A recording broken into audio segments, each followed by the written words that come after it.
This is a book in quotes. What's really going on here? How to Navigate Life Using the Hidden Intelligence of Our Emotional Brain by Robin Tichik, Elise Krishna, and Bruce Ecker. Adapting to our environment is an inborn skill necessary for survival.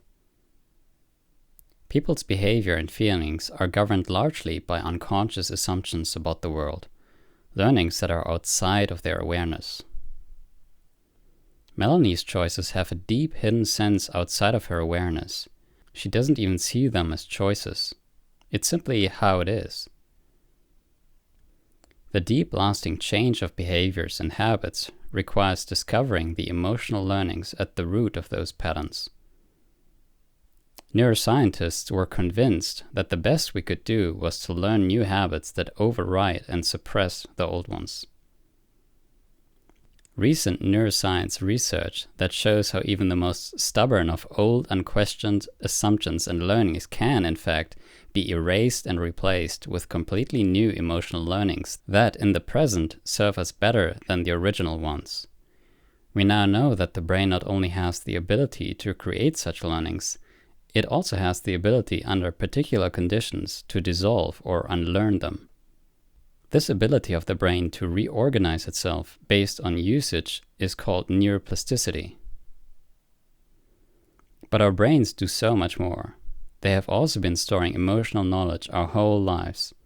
It is the emotional quality of experiences that our brains use for selecting what is important to learn. And this process takes place largely outside of conscious awareness, in other words, implicitly. The emotional brain forms implicit constructs, particular units of learning, about how the world causes suffering or pleasure. So when we use the term emotional brain, think about the brain's ability to store deeply and firmly anything it experiences and learns with great emotional intensity. People are, of course, a complex mixture of nature and nurture, genetics plus environment. What people do makes complete emotional sense based on their constructs about how the world is. This is the concept of emotional coherence. We form constructs that allow us to anticipate how our environment will behave so that we can adapt to it, to minimize our suffering and maximize our well-being. Our constructs have survival value. And such constructs are fully coherent, not illogical or arbitrary. When we become accustomed to thinking within a mindset of emotional coherence, when we practice remembering that a person's actions and reactions do make deep sense, it becomes a more straightforward concept and begins to feel simpler. We have defined emotional coherence to mean that what people do makes deep emotional sense within them, even if that sense is outside of their awareness. New learnings don't go immediately into long-term memory, but are held initially in a short-term fragile form. The process in the brain of shifting a new learning from short-term memory to long-term stable memory is called memory consolidation. This process typically requires weeks and takes place in phases that move the neurally recorded learning from one portion of the brain to another. People's deep emotional truths about themselves and their world are, therefore, extremely tenacious learnings formed in the presence of strong emotion. These adaptive learnings become deeply ingrained, not only due to being so unquestioned and habitual, but also because of this neurological process of extra strong memory consolidation. These learnings are locked in by special, very durable synapses. These learnings are formed not in words and not even in awareness, so they are often referred to as implicit learnings. Memory researchers have observed that under certain specific conditions, the well-locked synapses that encode and store our learnings can become labile or unstable and changeable. A memory that has been destabilized in this way remains unstable for a period of approximately 5 hours, and then the memory reconsolidates. Its synapses become stable and durable again. This process of destabilizing a specific target emotional memory, opening the memory to change of content, is called memory reconsolidation. The target emotional learning, the original learning, must be consciously reactivated so that what that learning knows or expects feels alive and present in the foreground of awareness. And while that reactivation is happening, there must also be an experience of something that is contrary to what the reactivated target learning knows or expects. In other words, what's required is the experience of reactivation plus a second concurrent experience of what researchers term memory mismatch or prediction error, meaning something strikingly discrepant from what the reactivated target memory knows or expects. It makes sense that reconsolidation, being the brain's process for updating memories, would be triggered only by new information that is at odds with the contents of a reactivated memory. So this experience of a discrepancy between the original target learning's expectations about how the world will function, what the meanings of things are, and what is actually being perceived is a mismatch experience or a prediction error experience. That is what causes the target learning's synapses to quickly destabilize, launching the process of memory reconsolidation and allowing actual change at the neurological level of a lifelong limiting learning.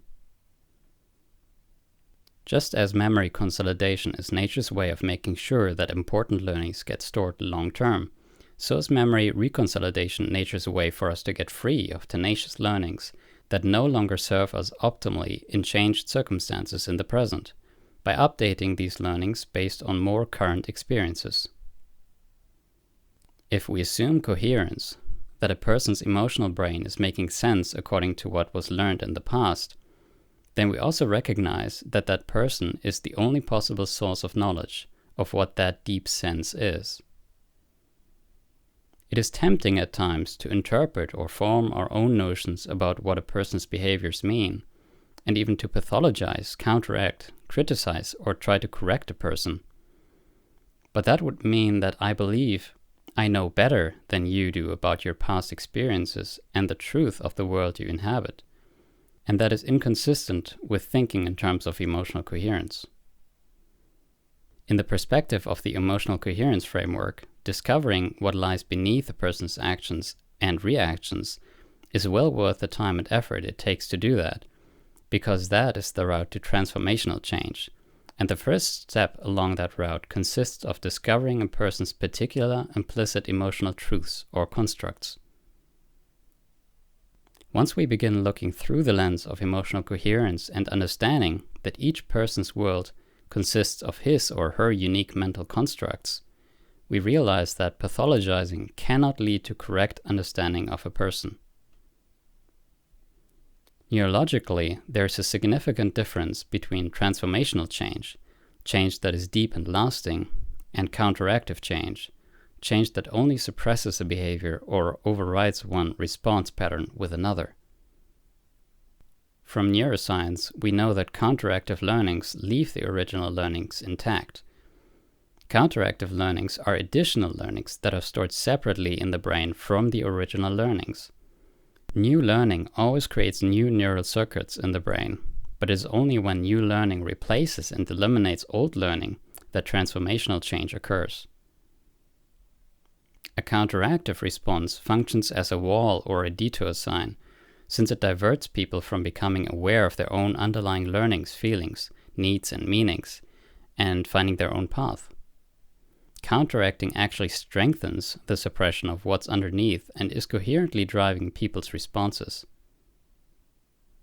We can interact with people by attempting to understand their world of meaning instead of imposing our own interpretations, hypotheses, or counteractive advice. Real understanding of another person necessitates the voluntary suspension of one's own assumptions about that other person's emotional truths. Real understanding of another person also necessitates that we tolerate the state of not knowing, because we really don't know what the other person's emotional learnings are. It is normal and even unavoidable for us to have our own hypotheses, of course, as well as our own unquestioned assumptions about what's going on with another person. We can test out our hypotheses, but always with the knowledge that the other person is the real authority on his or her emotional truths, and therefore the sole source of reliable knowledge about that. Let's look at criticism in a new light, through the lens of assuming coherence in all the people we come in contact with. Then we realize that criticism expresses the fundamentally incorrect assumption that the behavior being criticized is invalid or senseless. Accepting a person is not the same as liking everything about that person or the person's behavior. Accepting a person means only knowing that the person is functioning in accordance with his or her emotional truths about how to have well-being. A healthy, respectful relationship, whether with oneself or with another person, is based on acceptance of a person as the individual he or she is. Criticism is defined by the Merriam-Webster dictionary as the act of expressing disapproval and of noting the problems or faults of another person or thing, and a remark or comment that expresses disapproval of something or someone. In other words, criticism is typically a type of negative evaluation or an accusation of being bad, incompetent, stupid, sick, or crazy. The person who is experiencing the problem, or owning the problem as we sometimes put it, is the person who is in the best position to know whether a particular solution really fits. There are extreme cases, of course, where parents and teachers have to take over ownership of a child's problem in order to protect the child from possible serious harm. Usually, though, supporting children in solving their own problems is an invaluable way for them to learn and grow. It can be challenging to let go of problem ownership when it's your child or your student, for instance, to whom the problems belong. But clarity as to problem ownership can often even provide a measure of relief for parents and teachers, and can provide children with an important learning opportunity. What is Maria doing here? She is listening, hearing, accepting, and understanding what Anne is trying to communicate, and she is reflecting back to Anne what she has understood so far, in a way that invites more from Anne. She is knowingly not injecting her own opinions or advice into the conversation. There may come a time when Anne seems to want her mother's opinion or advice, but she has not yet indicated that. Many people are concerned that empathizing with another person's uncomfortable feelings only leads to the other person's distress intensifying. For that reason, people often respond counteractively in an attempt to help the person out of those feelings, for instance by minimizing the uncomfortable feelings or by distracting the person from those feelings. Distress doesn't intensify, it subsides when the listener seems to really understand and get it. When a person feels heard and understood, that fulfills a basic need, and then he or she can more easily move on to the practical issues of solving the problem at hand, because the uncomfortable emotions are less heavily in the foreground. A parent's anxiety about negative attitudes is the parent's problem, and it mustn't be allowed to take over the conversation and cut off the flow of understanding for the child's problem and feelings. Listening to the owner of a problem is often called active listening. It means listening for and expressing that you've actually heard another person's thoughts, feelings, and emotional meanings, while putting one's own needs on hold for the time being. Thompson's approach can be described as a classic I message, in which the problem owner describes the problem without any blame or criticism and expresses his needs and feelings. The absence of criticism and accusations towards the other person is crucial for the message to be heard. I messages are in keeping with the principle of emotional coherence, that each person is the expert on his or her own coherent needs and feelings and knowings, and is already behaving according to a coherent but very personal and unique framework of meaning. I messages also give the speaker an opportunity to become more aware of his or her own inner state and processes. Remember how Maria listened acceptingly to Anne, who didn't want to go to swimming class? She helped Anne to uncover her own personal meanings and limiting assumptions, which enabled Anne to find a more beneficial, less limiting solution, and perhaps even grow in maturity and emotional strength. It is the particular meaning that a person gives to an experience that leads to that person's emotions, thoughts, and other reactions in response. But even a person's reluctance or resistance to approaching certain issues or feeling certain feelings is coherent. In other words, the reluctance itself has its reasons and deserves to be respected and accepted.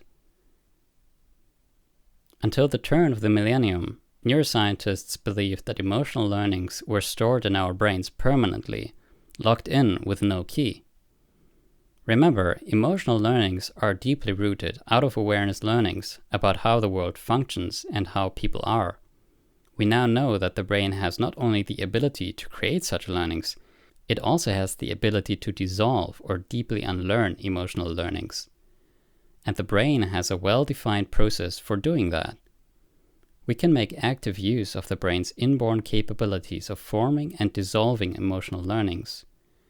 Once a deeply embedded emotional learning has been discovered and richly experienced, it can be unlearned in favor of new knowledge based on newer experiences. When an original emotional learning is being actively, consciously experienced, and at the same time a different and contradictory emotional learning is in the person's awareness, something very special and fascinating can happen. It's as if the brain realizes, oh, what I have been expecting to happen isn't how the world functions after all. I'd better pay attention to this and revise what I thought I knew.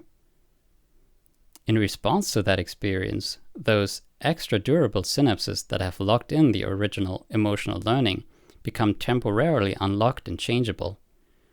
Then that learning can be modified or erased by other newer learnings based on direct perceptions that feel unmistakably true.